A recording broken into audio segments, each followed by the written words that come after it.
in the large snow year, an avalanche came in and just pilfered these trees. That's my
So in 2018, when we did this loop, we stayed about a half mile back, and we had a really bad thunderstorm.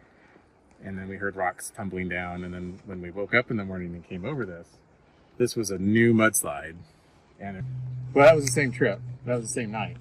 I thought I was hearing thunder, and then I look out the pit window, and all of a sudden I see rocks tumbling down the hillside. And I'm like, oh. So, based on what we're seeing here, especially this tree, all these other trees that are broken, these boulders came down from somewhere up above us. And this boulder struck that tree and stripped the bark off. And a massive avalanche.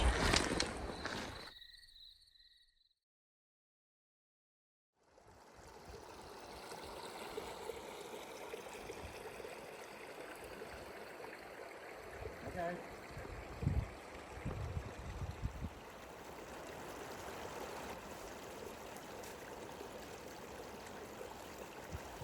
I would imagine at some point back in the mid-1800s, someone happened to look at a creek or stream and see a lot of quartz, and then all of a sudden see a golden reflection. And embedded in that quartz is probably a nugget of gold. And then you start looking around and you see more quartz and more nuggets, and then all of a sudden you've got a gold rush. But typically quartz and gold are found together. Don't know why specifically, but that's what you want to look for. Gold, look for quartz, and you might find it, especially in a creek like this.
Bye.